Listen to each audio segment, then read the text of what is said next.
પણ છતાં એની અંદર કોઈ નેગેટિવ ગુણ હોય, ધારો કે એ દારૂ પીતા હોય યા બીજી કોઈ ચીજો હોય, તો એ વસ્તુ કહેવાની નહીં.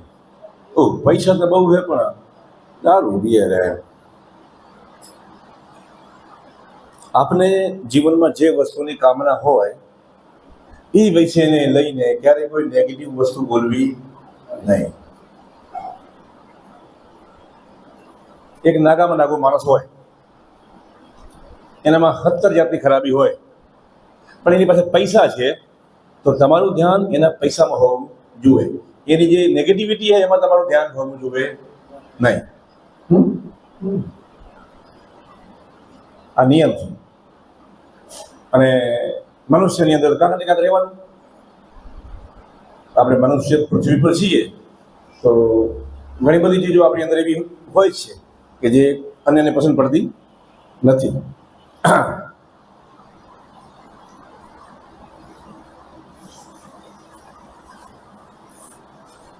ગ્રાહક સૌથી પહેલી વસ્તુ કે આપણી જે પ્રોડક્ટ હોય, તમે જે પણ વેચતા હો તે એ પ્રોડક્ટ ના વિશે પણ તમારે કોઈ નેગેટિવ ભાવ નહીં કરવાનો.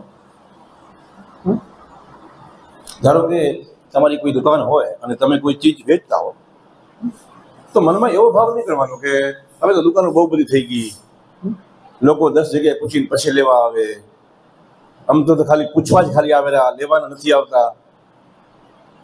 આમાં નહીં કરવાનું. બસ લોકોને જરૂર છે જ.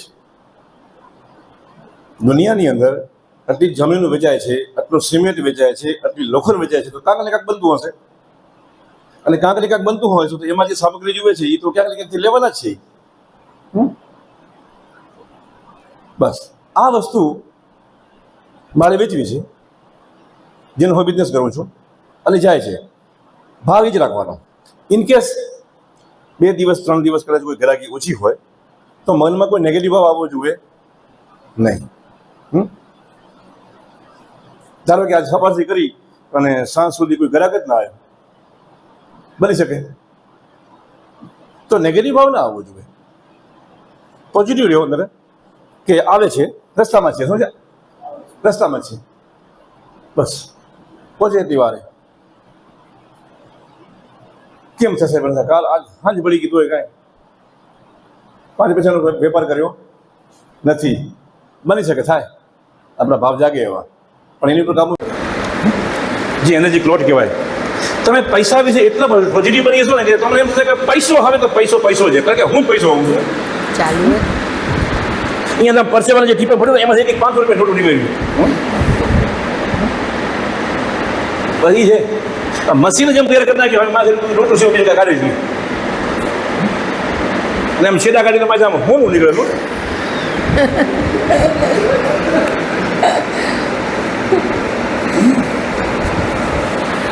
એક વાર્તામાં આવ્યું ને, ઓલો શીખે જાણથી હો, ઘા કરજો જોજો પેલા સારી વાટ કલાક નાખવાના માય મોનું પર નથી ને, મોનું જ હે તમને નથી હે. આ હે ને આ આપણી ચેતનાની વિસ્તાર કલા છે. અનંત જન્મના ગમે એટલા પાપ કર્યા હોય એ બધા બળીને ભસ્મ થઈ જશે. કારણ કે જે કુંડળીમાં ગ્રહો બેઠેલા છે ને, જે કુંડળી છે ને, એ જ ઘરવાળી, માતા પિતા, ભાઈ બહેન, એ બધા એ કુંડળીવાળા છે, બીજા કોઈ નથી. તો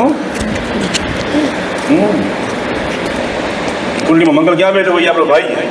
સૂર્ય બેઠો હોય, બાપુ હોય. ચંદ્ર એ આપણી મા હે, બુધ બેન હે, હયું હે, શુક્ર ઘરવાળી હે, ઘરમાં જ ગોઠવાયેલા હે.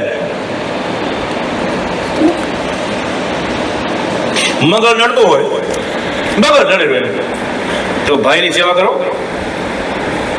ઘરવાળી હરી હશે, કુંડળી મગર ભાગી હશે. આ હે ચંદ્ર એ માં હે, સૂર્ય ગુરુ બાપ હે, સૂર્ય એ આપણા હાથમાં હે, સૂર્ય હાથમાં, અને ઇન્કમ હે, આપણી જે ઇન્કમનો સોર્સ સૂર્યના હાથમાં હે. બુધ બોન, ભાઈ, માસી, કાકી, મામી, દીકરી, આ બધી બુધ હે. મંગળ ભાઈ હે. गुरु है ये सामाजिक व्यवस्था है, शुक्र घरवाली है, कुंडली में शुक्र जो नबड़ो पड़तो हो जो तो टिप्स આપી દઉં. શુક્ર જો નબળો પડતો હોય કુંડળીમાં તો ઘરવાળી જો લગ્ન થઈ ગયા હોય તો ઘરવાળીને બજારમાં લઈ જવાની.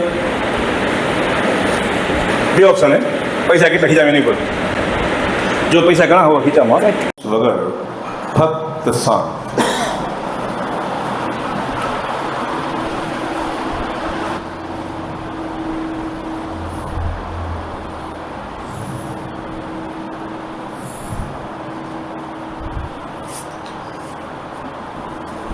બોડીના તમામ પાર્ટ્સ રિલેક્સ અને શાંત બની રહ્યા છે.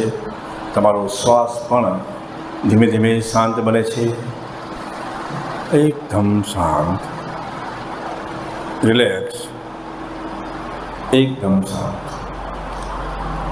શ્વાસ આવે છે અને જાય છે.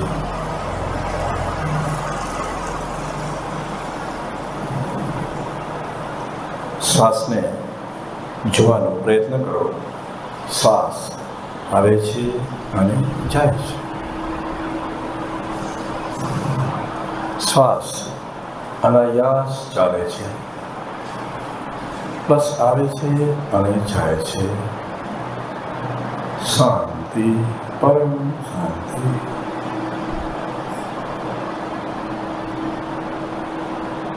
એકદમ રિલેક્સ.